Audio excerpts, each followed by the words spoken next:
It's March 21st, 2022, 26 days of war. Today was a hard day in Ukraine. They're all hard days, but even in his daily presidential speech, recorded occasionally outside in Kiev, occasionally in undisclosed locations, this day especially has taken its toll on President Zelensky. He looks exhausted, not ready to surrender, but today was hard.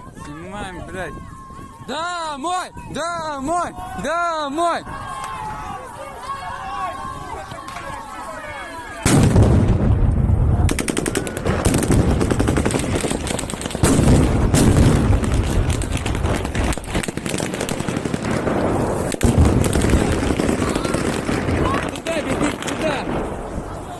This is in Kherson, Ukraine.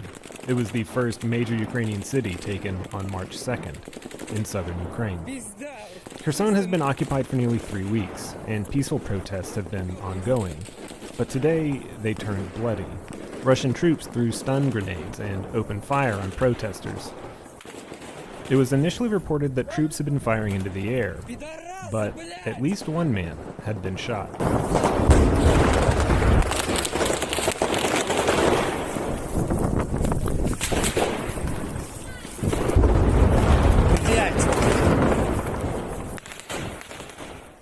Russia's progress in Ukraine has slowed, and Russian forces appear to be frustrated. So they have just intensified their attacks on cities that they're already surrounding, increasing the number of casualties and fatalities. Today, Boris Romanchenko, age 96, a Holocaust survivor who managed to live through transfers to 4 Nazi concentration camps, was killed in the eastern city of Kharkiv. Kharkiv has been under intense shelling by Russian forces for weeks, and it appears to be approaching a crisis similar to that of Mariupol to the south. As Russian shelling intensifies, more buildings are destroyed, and food is running low. At least 500 buildings, including hospitals and schools, have been destroyed.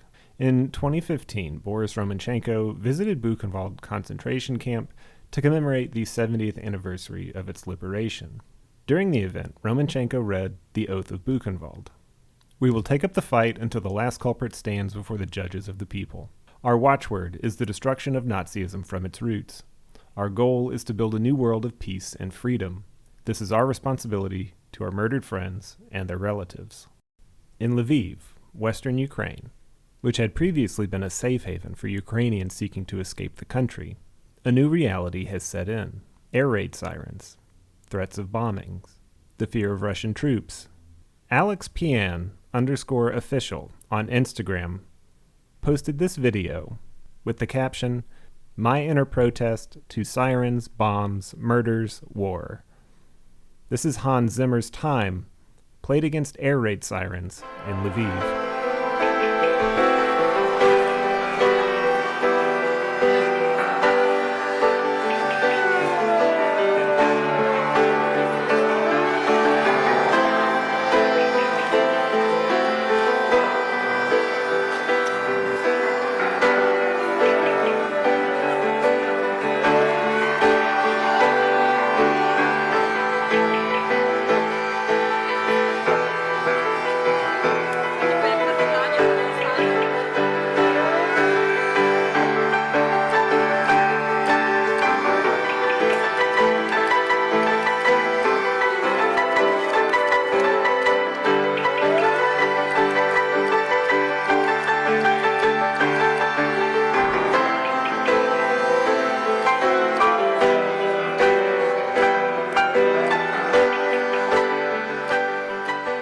At the Kalinowski Forum, Belarusian human rights activist and politician Svetlana Tsikhanouskaya called for recognizing Belarus as a country under temporary occupation by Russia, demanding that Russia withdraw its troops from Belarus.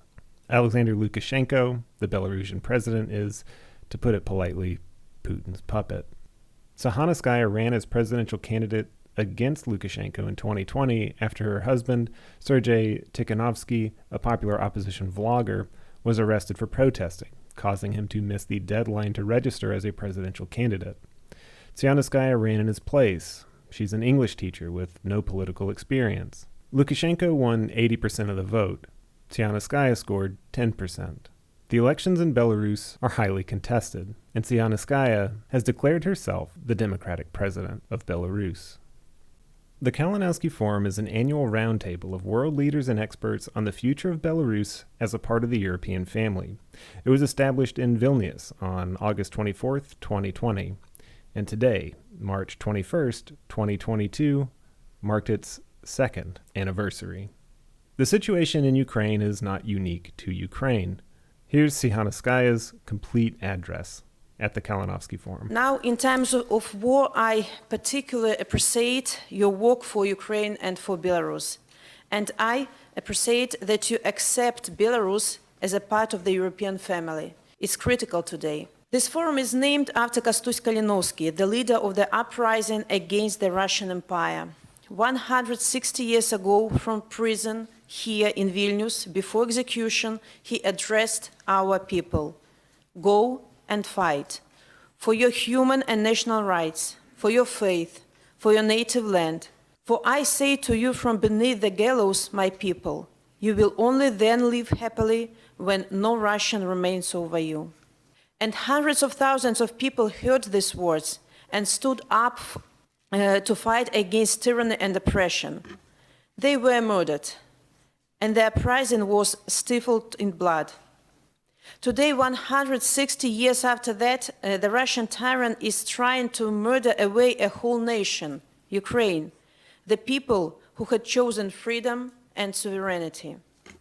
And we Belarusians understand it actually.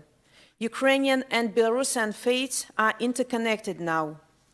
Should Ukraine fall, there will be no future but slavery inside the Russian Empire for Belarus. There will be no peaceful future for Europe either. When Ukraine wins, we'll have a chance to return to the European family.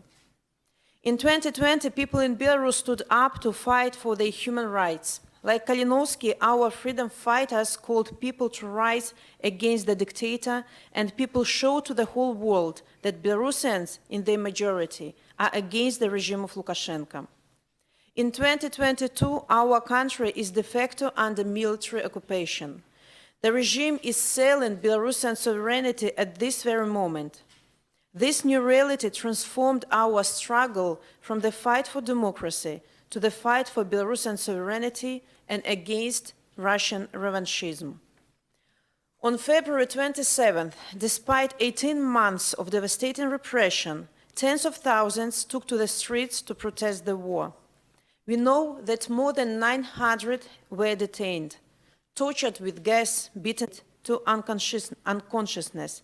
Some got their bones broken, and none got medical help there. Yes, now we are in wartime, and that adjusts our goals and our tactics.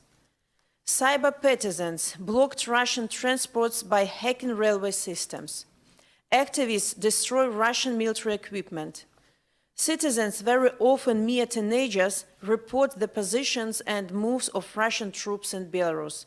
Those who are caught are tortured in prison. Our real heroes, Belarusian railway workers, just 2 days ago completely disrupted the railway connection between Belarus and Ukraine, so that trains with Russian equipment couldn't be transferred to Ukraine. And it's crucial for us to let Ukrainians and the whole world know Belarusians stand with Ukraine, while our country is under occupation. Belarusians also fight for their freedom and their future, both on Belarus and on Ukraine's territory. A Belarus battalion named after Kostus Kalinowski was formed to defend Kiev. 200 people are already fighting and 300 are being trained. One of our compatriots lost his leg near Bucha. 2 other young men have been killed. Our medics work there as well. And 2 weeks ago, we agreed with Minister Baerbock that Germany will provide Belarusian medics with a field hospital. Also, our independent journalists work in Ukraine. Seeing what the Russian tyrant is doing to our sister nation, Ukraine, all Belarusians are shaken. Belarus has lived too long outside the geopolitics, making no choice or not willing to make one. The war pushed Belarusians to come to this choice. Belarusians in Belarus are united in support of Belarusian independence and opposition to the war. Even before the war started, only 11% of Belarusians agreed that our soldiers should be sent to Ukraine to support Russia, according to polls from Chatham House. Now, there is only 3% of them. Even Lukashenko's supporters are against war. And we are hearing reports of discontent among the nomenclatura and the army. People understand that they don't want Belarus to become a pariah like Russia. And perhaps this is the reason why Belarusian regular troops refuse to cross the Belarus-Ukrainian border. And also notice that Belarusians are fleeing for Europe, not for Russia. Europe means safety for them, Russia means war. We see the spark of pro-European moods among Belarusians, and this inspires me a lot. The main lesson all of us should learn that dictators cannot be re-educated and definitely cannot be appeased. The tyrant Lukashenko enjoys his personal impunity, and believe me, he will try to fool you again and pretend to be a peacemaker. Lithuania understands it better than anyone else does and sounds the alarm for the whole world. Ačiū, draugai. We watch with admiration how your diplomacy is advocating in the rest of Europe for harsher sanctions against Kremlin and Lukashenko's regime. Your support, Lithuania, stretches out now not only to our fight for democracy, but to our fight for sovereignty itself and for our European choice. And we urge other states to follow your example. We are all in the same boat, after all. And there are several steps I ask you to take to support this course. I call on you to make a determination that Belarus is a country under de facto occupation and demand that Russia withdraw its forces from Belarus, respecting the constitutional clause on the pursuit of neutrality. We need to stop this shameful participation in the aggression against Ukraine that threatens the interests of entire Europe. I call on you to stop recognizing the regime in Minsk as legitimate or legal. Its full recognition is long overdue. The new ambassadors to Minsk shouldn't represent credentials to Lukashenko. Moreover, we need to suspend him from Interpol and all international organizations. I advocate for sanctions on Putin's regime to be applied to Lukashenko's clique. Belarusian state banks should be disconnected from the SWIFT network, and imports from the state enterprises should be banned. We need to make sure that Russian companies and banks do not use Belarus as a loophole. It's already happening. Half measures do not work. They only make things worse. On the other hand, we ask democratic governments to recognize democratic Belarus and support those who fight for freedom and independence. I also ask you to support Belarusian media, volunteers, and human rights defenders working from Minsk, Vilnius, Warsaw, Kyiv. Belarusian civil society now helps Ukraine. Human rights defenders like Vesna, activists, solidarity funds like By Soul and Country to Live In, media like Belsat. All of them are constantly working to debunk Russian fakes, helping the refugees and assisting Belarusian soldiers who don't want to take part in it. I ask you to support initiatives popularizing Belarusian culture, language, and history, everything that strengthens Belarusian national identity. Ukraine is an example of how important it is to strengthen a unifying national identity. They are invincible and demonstrate incredible resilience in the face of terror. The success of Ukraine in defending its independence and freedom is our common interest. We all can make a difference starting today, in Belarus, in Ukraine, in Europe. To help Ukraine, more needs to be done to bring change in Belarus. You know, just like Kostus Kalinowski 160 years ago, today in Belarus, prisons are full of freedom fighters. And one of them, my husband Sergei Tikhanovsky, sends poems and letters to us here in freedom. And his recent poem ends with a reference to the old biblical wisdom: faith without works is dead. His message to the fighting Belarusians is that faith in our cause dictates us to be free and consequently to fight for freedom. Otherwise, faith is dead. So let me readdress his message to you, people who have the power to stop tyranny. Faith without works is dead. Is your faith alive? I think we're going to end this episode here. There are a lot of updates that I could give you, how many Ukrainians have died or been injured, but we have a lot of episodes to go. And today really does seem like a hard day. But it wasn't all bad news. Amelia Anisovich, the 7-year-old girl who sang Let It Go in a Kiev bomb shelter a few weeks ago, performed at a charity concert in Poland where she sang the Ukrainian national anthem. I'm going to close out with that, but first I'll just remind you to visit helpingtoleave.org.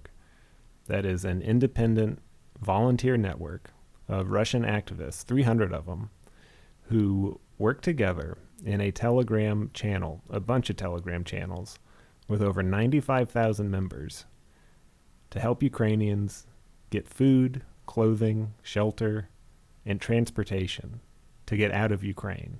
They do it free, and they do it 24/7. helpingtoleave.org.